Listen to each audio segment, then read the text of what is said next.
Dr. Daniel Boczar, que é clínico geral e pneumologista, por favor, Dr. Daniel. Doutora Tatiana Matos, otorrinolaringologista. E doutora Caterine Cabral, pediatra, por favor.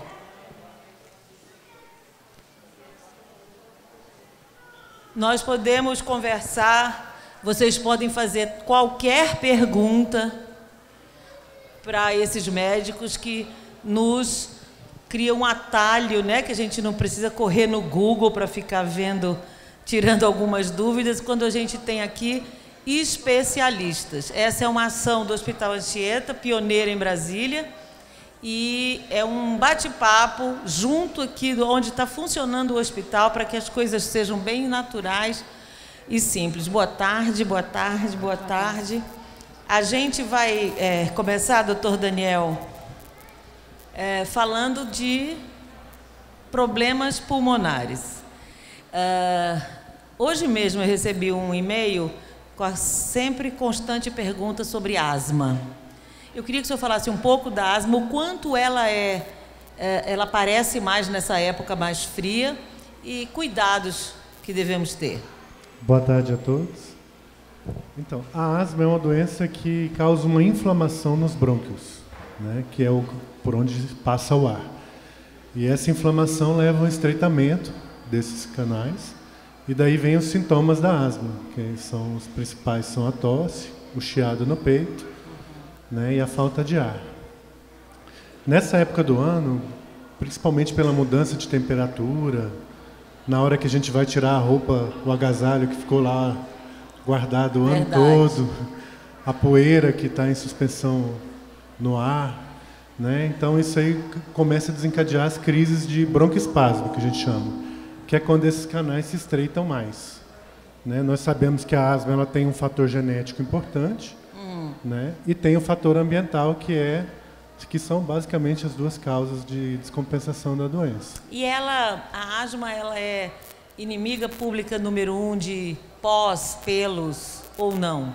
Sim, a gente sempre indica os pacientes que têm asma, né? A asma é uma doença universal, ela ocorre em todo o planeta, né? Não evitar o contato com os bichos. Eu sempre falo que bicho de asmático é peixe, jabuti, né?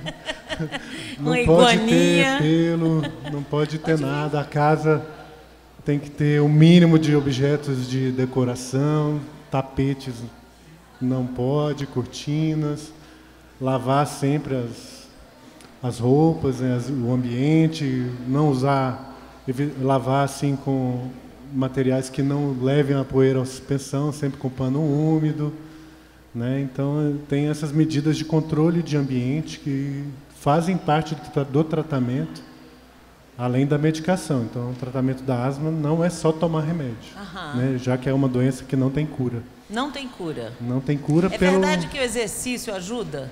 É verdade. Qualquer atividade física que tenha uma melhora da condição aeróbica da pessoa vai desencadear uma melhora na função do pulmão. Existem casos de pacientes que têm asma relacionados ao exercício, mas isso é uma outra doença, né? Geralmente isso aí ocorre depois de uma atividade física, então isso é uma outra doença. A maioria dos asmáticos se dão muito bem com exercício, e a principal atividade que a gente indica, usualmente, é a natação. Eu tenho um primo que se curou mesmo com natação. Doutora Caterine, as ites são as rinites, faringites, laringites, estão bem felizes com esse tempo frio? Com certeza. Na pediatria, aumenta muito o nosso número de atendimentos. A laringite, principalmente por causa do frio, é uma das coisas que acomete a criança, e eles vêm de madrugada mesmo, porque justamente, né, no tempo mais frio, trazem a criança para emergência. É um quadro que para a família que aparece ser bem grave, porque a criança fica literalmente com falta de ar, e é uma obstrução alta, né, diferente da asma, que é mais no pulmão, é uma obstrução alta. Então a criança fica com falta de ar no meio da madrugada e a mãe traz. E o tratamento é bem específico, tem que ser feito, né, quando está em crise, realmente tem que usar adrenalina, então tem que ser feito na emergência. E algumas crianças acabam tendo uma predisposição maior do que as outras. Então tem umas que sempre que esfriam vão ter a laringite. As rinites tem na parte alérgica, né? Como o Daniel falou, a parte da higienização do ambiente, da casa do alérgico, a questão da poeira, de usar o agasalho que está guardado há muito tempo, ele vai predispor esse tipo de doença. Basicamente é isso. E complementando a questão da asma que o Daniel falou, em relação ao esporte e à natação, a gente pega muita mãe que fala assim, doutora, se eu botar na natação, aí bota o menino de 1 ano, não faz diferença, né? Isso aí tem que ter, a criança realmente tem que praticar atividade física, sim, porque isso é um questionamento, né? Eles querem botar na natação para melhorar o quadro respiratório, mas quando a criança já vai ter um ganho com a atividade física, sim, sim. Então antes disso ele vai só adoecer com mais frequência. Doutora Tatiana, que é otorrinolaringologista, só hoje eu encontrei umas 3 pessoas que estão com muita dor por conta de sinusite. O que é a sinusite, o quanto ela é intratável e o que fazer para não sofrer com tanta dor, porque parece que tem muita dor mesmo. Então, é até variável, a gente chama de rinocinusite aguda, tem também a rinocinusite crônica. A rinocinusite, ela é bacteriana ou viral na maioria das vezes, mas muitas vezes ela é confundida com a rinite. Então, a rinite alérgica ela é muito presente nesse tempo, está bastante associada à asma, e ela, na maioria das vezes, é quem mais causa dor e o incômodo, não é realmente a sinusite. A rinite alérgica ela é um dos predisponentes à sinusite aguda bacteriana. Então, alguns pacientes começam com um quadro ou viral ou alérgico e evoluem para um quadro bacteriano. Essa inflamação nos seios da face, que é chamada de sinusite, é que dá mais incômodo e que dá mais queixa ao paciente. Mas a sinusite como um todo, ela é uma doença que vai ser causada por algum micro-organismo. E aí a gente tem que tomar cuidado, porque a maioria vai ser viral, o tratamento não vai ser com algum antibiótico, mas sim o tratamento dos sintomas, que mais vão incomodar o paciente. E aí a obstrução nasal é um fator importante de ser melhorado para que o paciente tenha paciência de aguardar esse quadro, muitas vezes viral, passar. A tosse, que vai incomodar bastante o paciente, tanto a parte alérgica quanto a tosse causada pelo gotejamento posterior. Então, a secreção produzida nos seios da face vão até o final do nariz, vão descer ali pelo cavo, vão cair na garganta. E a tosse, nesse caso, é até um fator bom para o paciente. O paciente, muitas vezes, quer curar da tosse, mas ele é um sintoma que está o ajudando. Então, ele vai prevenir uma pneumonia, né, fazendo com que esses perdigotos que iriam cair em direção ao pulmão não cheguem até essa parte pulmonar e seja evitado um quadro mais grave. É verdade que usar frequentemente soro fisiológico ajuda ou isso é só uma limpeza? Não, é verdade, já é nível de evidência B na literatura científica que a lavagem nasal consegue prevenir que um quadro vá para frente, né? Então, porque a gente brinca assim, o vírus e a bactéria entraram ali no nariz. A gente já tem fatores que ajudam, né, no nariz. O muco ciliar, se você é uma pessoa que não é alérgica, que você tem um funcionamento nasal completamente normal, o seu nariz tem uma tendência maior de conseguir limpar aquela infecção viral que iria iniciar em pouco tempo. Se você já é um paciente mais alérgico, a gente sabe que essa mucosa já é uma mucosa mais doente, ela vai ter uma dificuldade de fazer essa limpeza. E aí, quando você faz a lavagem, você está ajudando a limpar o nariz, prevenindo que a infecção se instale realmente. Temos uma pergunta aqui. Seu nome, por favor? Me chamo Davi. Davi. Eu gostaria de saber, durante uma crise de falta de ar, de asma, tem algum grande risco de a pessoa vir a óbito pela não estar conseguindo respirar? E como deve proceder? Na crise? Sim, a asma, hoje em dia, com os tratamentos que a gente tem, Davi, né? Diminuiu muito a mortalidade relacionada a essa doença. Então, o uso das bombinhas que a gente vê utilizando diminuiu muito a incidência tanto de internação quanto da pessoa ir a óbito, né? Mas existe ainda uma chance porque ela causa uma inflamação no pulmão, que essa inflamação ela é crônica, ou seja, ela vai durar o tempo todo. E se você começar a se expor às condições que a gente falou, poeira, animais, pólen, mofo, travesseiro de pena, que são coisas que a gente pode estar, né, no dia a dia exposto.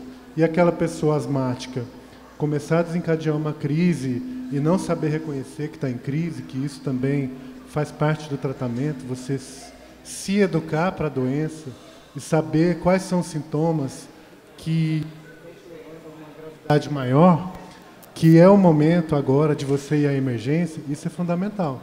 Então você tem que conhecer, você junto com o seu médico, né, se conhecer, conhecer sua doença, isso é parte do tratamento, inclusive, né, para você saber a hora a hora imediata de você procurar uma ajuda, a hora que a bombinha só não está fazendo efeito, a hora que você tem que procurar um profissional na hora da emergência. Entendeu? Obrigada, Davi. Pediatria. Doutora Caterine, o quanto é normal ou em que fase é normal a criança ter inapetência, ela não querer comer nada, que as mães se preocupam demais, e o que fazer com isso? Porque toda mãe fica, meu filho não come. É normal isso acontecer, essa fase? Olha, é assim, a gente vai ter um boom da inapetência, digamos, a partir de 1 ano, que é quando a criança ela já começa a conseguir escolher os alimentos. Então, às vezes, é aquela criança que comia super bem, comia todas as papinhas, quando ela progride a alimentação para o alimento, os pedaços, a alimentação da família, ela começa a selecionar os alimentos. Isso vai de 1, 2, até 3 anos. É uma queixa muito frequente da mãe. Mas, muitas vezes, a queixa é mais a percepção da mãe. Porque a criança, no primeiro ano de vida, ela vai ganhar um peso muito grande em pouco período. Então, nos primeiros 3 meses, ela pode ganhar quase 1 quilo ou mais. Tem paciente que ganha mais de 1 quilo por mês. Então, vai diminuindo no decorrer do primeiro ano. Então, quando entra naquela fase de 1, 2, 3 anos, a mãe olha aquilo ali e fala, não, ele tem que estar com fome. O que ele come não sustenta. E a gente, na realidade, vê que não é o que acontece. Quando você bota lá e consulta, pesa, mede, o menino está totalmente adequado. Mas a mãe continua queixando de inapetência. E o outro problema é, ela fala assim, doutor, ele não almoça nada, mas se eu der um biscoito, uma pizza, então aí não é inapetência, é erro alimentar. Então, tem esses 3 fatores. A percepção da família em relação à quantidade do alimento para a criança, para mantê-la adequadamente. A escolha do alimento pela família, né? E o nível da criança mesmo, alimentar. Então, isso significa que é absolutamente normal esse comportamento de comer. Se ela estiver dentro do quadro de normalidade, isso está... O que a gente tem que fazer é um questionamento. Então, você pega uma criança, você atende no consultório, você pesa e mede, ela está adequada. No cartão, a gente tem algumas curvas que são importantes. A mãe, às vezes, fala assim, doutor, ele pesa 10 quilos, está normal? Depende. Então, a curva do cartão serve para isso. Porque se ele pesa 10, mas ele pesava 12, ele caiu. Então, mesmo o peso estando adequado para a idade dele, naquele momento, ele vem perdendo peso. Então, aquele é um sinal de alerta. Então, assim, se a gente coloca na curva, a curva está sempre uma curva, né? Está crescendo em relação à curva. Está com o peso adequado, o tamanho adequado. A criança não tem erro alimentar. Quando você faz o questionário, é uma criança normal. Então, a gente não vai considerar a queixa da mãe, passa uma vitamina, passa um abridor de apetite. Uma amiga minha tomou durante 1 ano e meio biotônico. Diz que os ossos não quebram de jeito nenhum hoje, mas em compensação ficou gorda. Quer dizer, é absurdo, isso é uma crença? Não, tem muito da crença. Eu tomei muita vitamina e fiquei gorda quando eu cresci. Não tem muita relação. Eu acho que é pizza que ela come. O que acontece é que já foi colocado, isso já é conhecido de todo mundo, que as células de gordura são formadas nos primeiros anos de vida. Então, aquela criança que foi engordada durante os primeiros anos, ele vai ter mais células de gordura. Então, quando ele chega na fase adulta, ele tem uma tendência maior a ser gordo. Como a população, no geral, é sedentária, ele vai acabar ganhando peso. E a nossa alimentação é ruim no geral, né? Então, uma criança saudável não é uma criança gorda, é uma criança que está dentro da curva e que tem uma alimentação adequada. Porque, às vezes, você vê que ela come, mas não come direito. Algum motivo tem também se perder peso. Sim. As perguntas podem ser feitas aqui, ó, Gustavo está com o microfone, sempre tem uma duvidazinha. E eu vou usar agora a questão para a otorrina, para a doutora Tatiana, a questão do cotonete, incluindo para a criança. Como é que faz, hein? Diz que não pode usar, que não sei o quê. Então, essa pergunta, né, é algo que a gente queria até que todo mundo escutasse esse vídeo. Não pode usar o cotonete no ouvido. Meu Deus do céu, doutor. Não pode. Por mais que você queira muito, não use. Eu brinco que se você lê na bula do cotonete, lá tem escrito que não deve ser usado no ouvido. Você deve usar o cotonete, às vezes, para fazer uma limpeza no nariz. A gente ensina as mães, às vezes, os pediatras ensinam muito isso também, de tirar o catarro, porque o nariz é pequeno da criança. Então, ele serve para isso, serve para tirar a maquiagem, mas o ouvido, ele é autolimpante. Deus é perfeito e fez a gente perfeito. E o nosso tem ouvido gente que esse autolimpante não funciona. Então, e para alguns casos que realmente existem algumas alterações do conduto, da anatomia, dos cílios do ouvido, que fazem tem uma dificuldade de eliminar a cera. Para isso, você deve procurar o otorrinolaringologista para fazer a remoção adequada. Os pacientes gostam muito de perguntar também sobre a lavagem, sobre como é a limpeza. Então, cada caso é porque vai depender da consistência do cerume, de como ele está endurecido ali. Algumas vezes a gente tem que usar um emoliente antes e aí faz a lavagem. Algumas outras vezes a gente consegue remover com uma cureta, que é um aparelhinho, né, um instrumento que a gente tem no consultório. E por que é tão importante que se faça com o otorrino? Porque só a gente vai conseguir ver se realmente foi feita uma remoção completa. Então, até os pediatras encaminham para o otorrino com frequência, para que a remoção seja com certeza completa. Porque se ficar um pouquinho de cera ali também, esse pouquinho que ficou misturado a alguma água de uma lavagem, pode ser o início de uma infecção da pele, que a gente chama de otite externa. Quais são as principais causas de uma otite na criança, por exemplo, na bebê de 1 ano?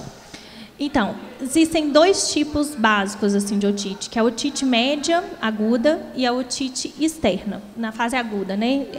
Que acomete bastante as crianças. Então, crianças que têm muita exposição à água, vão muito Caldas Novas ou fazem natação, elas podem ter com frequência a otite externa, que é uma infecção da pele do ouvido. Tá. Por acaso, incha, produz secreção, escorre, e está associada a essa prática de natação.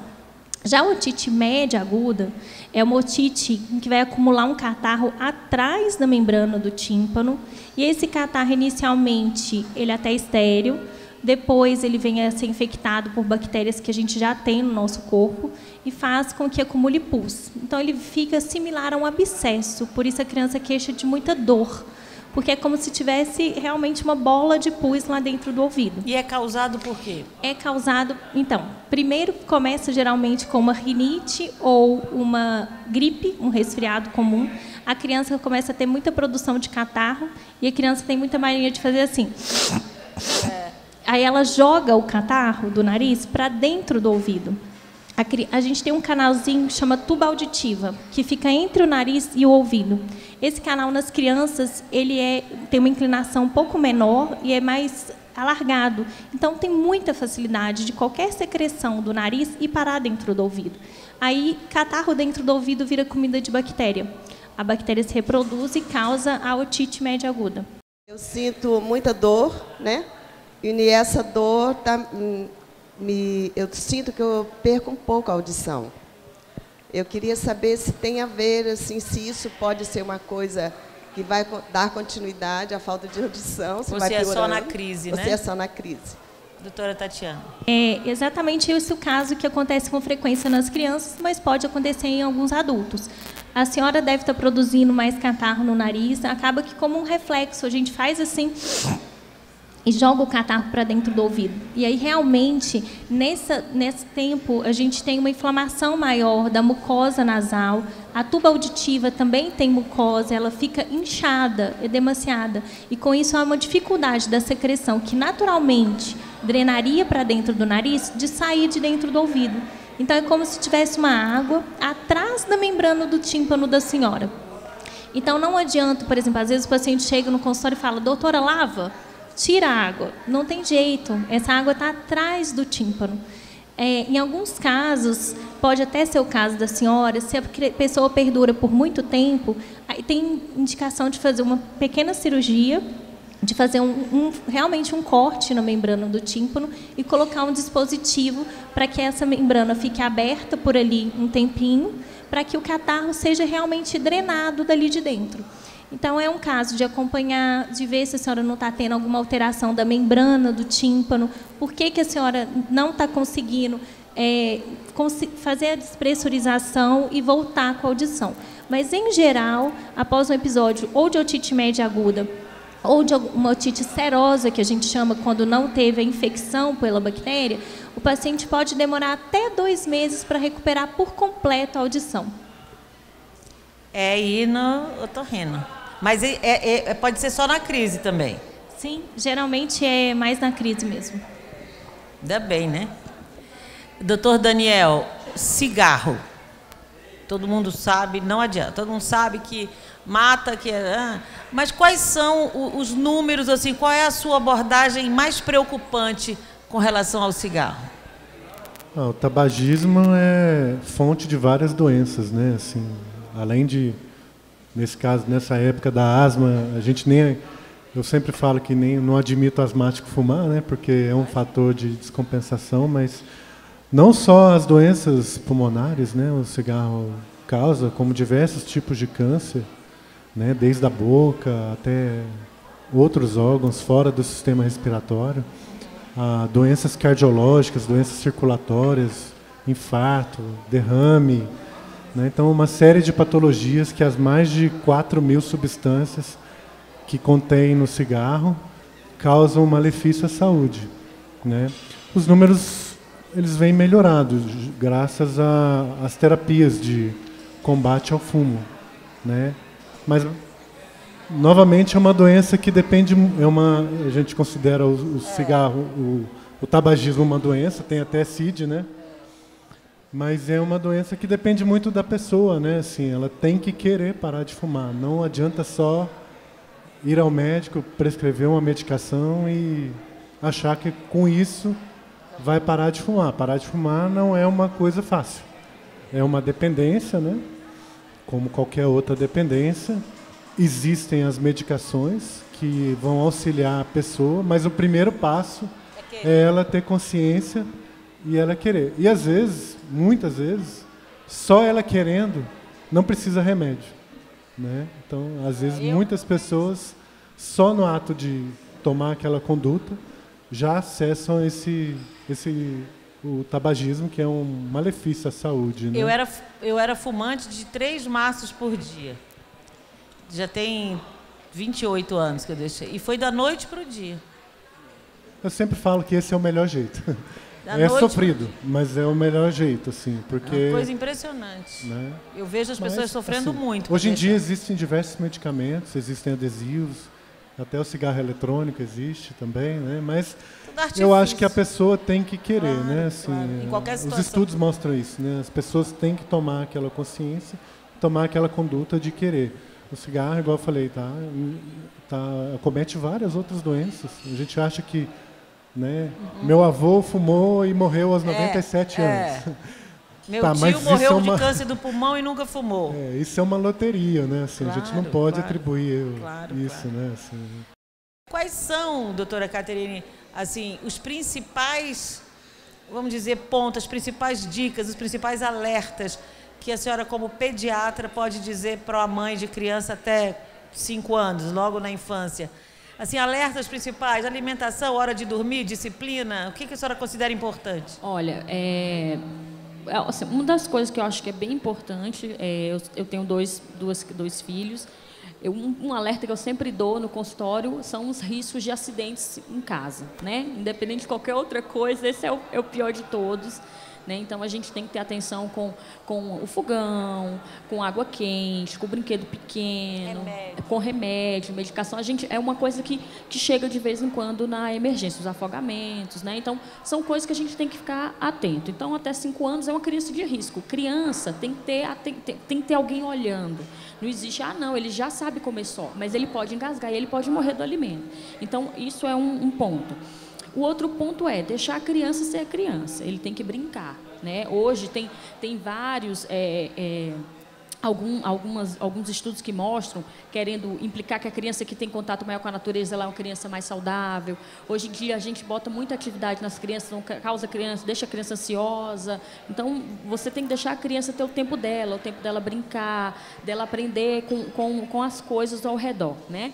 Um outro ponto muito importante, que já foi comprovado cientificamente, que é um ponto que a gente colocou no Dia das Crianças do ano passado, que é uma campanha da Sociedade de Pediatria, é a leitura para as crianças. Então, desde a barriga da mãe até a vida adulta. A leitura, ela é muito importante para a cognição da criança, para o aprendizado, para o desenvolvimento. Em relação à saúde, a prevenção, né? Levar o filho ao pediatra, fazer as consultas, fazer a vacina. Muita mãe tem medo de fazer a vacina da gripe, porque vai ficar doente. Então, assim, existem exceções que realmente a gente vai contraindicar em algum momento, né? Mas a grande maioria, as vacinas são seguras para a população. Então, não tem que esperar ter um surto de uma doença ou achar que está tendo surto para procurar o posto. A gente tem que fazer regularmente as vacinas, ir ao pediatra, para poder ver que a criança está bem. E não procurar emergência a todo momento, porque você acaba deixando a criança doente. Eu acho que seriam os mais importantes. Perfeito, perfeito. Doutora Tatiana, quais são, dentro da otorrinolaringologia, os principais alertas que a senhora pode fazer, tanto para a criança como para nós adultos? Então, da parte da otorrino, é muito importante que a gente ande aí agasalhado nesse momento de frio. E o pescoço é uma coisa que a gente esquece, às vezes, de proteger.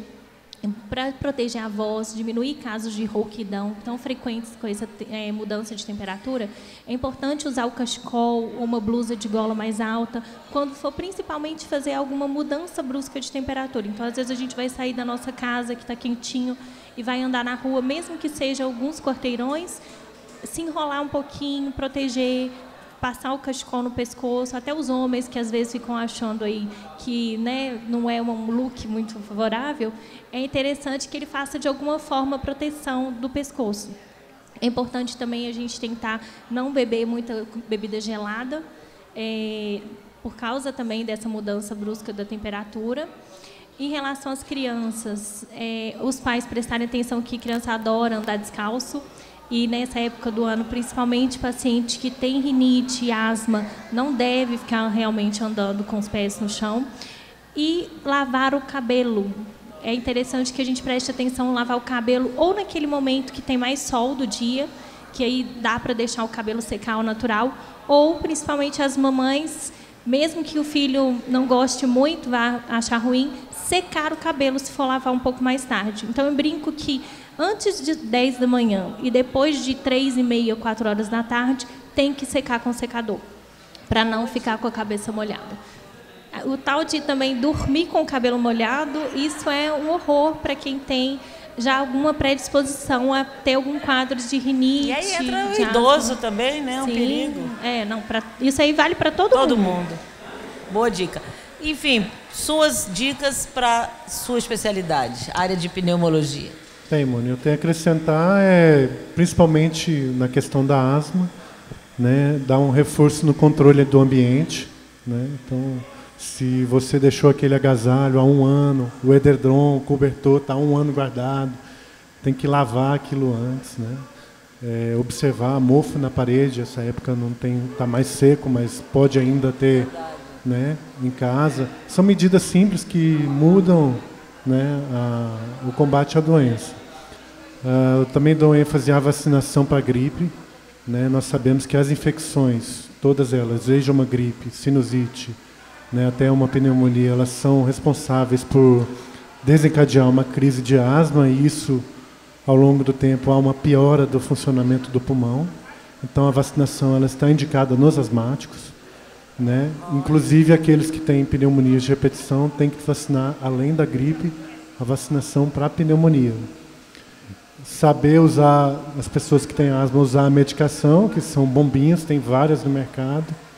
Então, a educação na doença é fundamental, já falei isso, né? É verdade que bombinha vicia? Não é verdade. O que dá essa sensação é o mau controle da doença. Não, o que acontece é que eu sempre brinco com a mãe. O problema foi a gente dar o nome de bombinha. Esse é o grande problema. Bombinha vicia. Não, isso só reflete, a meu ver, um mau controle da doença. Existem as bombinhas de resgate que a gente utiliza na rua ou tiver em algum lugar, que a gente utiliza de forma mais emergencial. E existem as bombinhas que a gente utiliza para tratamento, que essas são utilizadas diariamente, de forma contínua. Agora, cada bombinha é um dispositivo, tem que saber utilizar, porque não adianta, né? Muita gente, às vezes, utiliza a bombinha de forma inadequada e aí não melhora. Não melhora. Então, a educação na doença é o que fundamental. acontece é que, né? às vezes, quando o quadro é mais grave, o paciente tem que usar a bombinha todos os dias, muitas vezes um grande período da vida. Por isso que algumas mães associam ao fato de achar que vai ter que usar sempre. Não é, depende do quadro do paciente. Então é um mito. Outro mito na sua área? A bombinha é um deles, a alimentação é outro da inapetência. Deixa eu ver. Acho que basicamente são esses mesmo. No seu, doutora, na sua área, quais são os mitos? Mitos tem vários, né? Por exemplo, em relação, às vezes, as mães até perguntam, sorvete, se o sorvete vai adoecer, ou se pode ou não tomar quando está gripado. Então, algumas vezes eu até falo, não é que você não pode tomar o sorvete. O ideal é que você não, se o paciente tiver uma predisposição a ter uma infecção de garganta ou uma crise de rinite ou asma, o ideal é você não dar aquele sorvete tão gelado. Então, tira um pouquinho antes da geladeira, deixa esfriar um pouquinho para poder servir o sorvete, assim, esquentar um pouquinho para servir o sorvete. Então, o choque térmico é que algumas vezes é pior. Demorar um pouco na boca, que ele esquenta um pouco, né, até chegar. Até engolir, né? Mas... Escutar sempre a mãe, né? A mãe tem sempre razão. A mãe vai sempre dizer, não lave a cabeça, não tome sorvete, não vá para a chuva, não fique descalço. Bom, a gente conversou com esses especialistas, doutor Daniel Buczá, doutora Caterine, doutora Tatiana. Nesse projeto aqui é sempre um aprendizado. Cada vez que eu converso com vocês, eu saio assim, com menos dúvidas e mais interessada na saúde. Muito obrigada a cada um. Obrigado. E a vocês, o site do Hospital Anchieta, hospitalanchieta.com.br. O vídeo também estará no meu site, no meu canal, viverembrasilha.com.br. Valeu, obrigada.